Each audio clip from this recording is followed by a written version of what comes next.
Hi, my name is Sai Amari, and recently I co-wrote an article on the Reynolds Sandbox. This article talked about how some conservative students are afraid to speak up on college campuses. There was a lot of feedback on this story, so we wanted to do a follow-up. A lot of people were asking what these students' policies were that they followed, and we wanted to look more into that. A student at the university, Grayson Labrie, identifies as a Republican and also feels very intimidated in a classroom. I have definitely put my opinions out in class before and felt completely shot down. Obviously, in the classroom setting, I don't think beliefs should be talked about so upfront, and it's important to address everything, but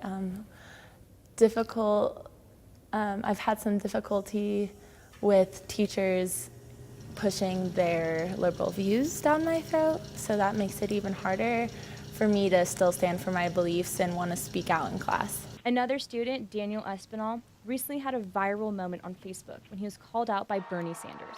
He says that they were told to leave the parking garage after Bernie called them out. The organizers of the event asked him to leave, and they expressed how this is a public area, since this is a public university. After UPD instructed them to leave because it was reserved, and they left quietly.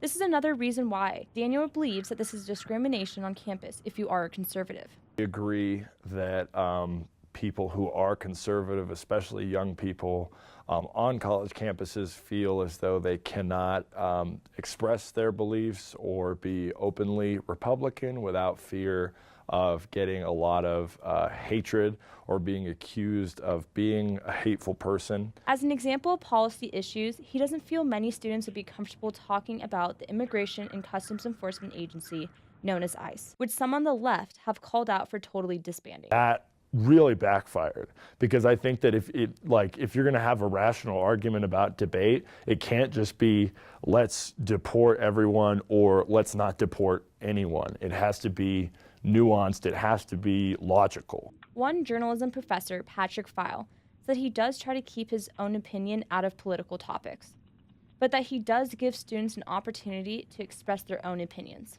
The least important political views in the room are mine.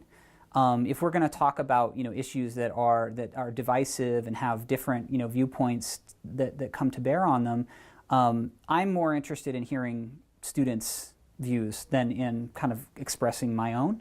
Most of these students on campus still don't feel comfortable about talking about their conservative beliefs in a classroom setting.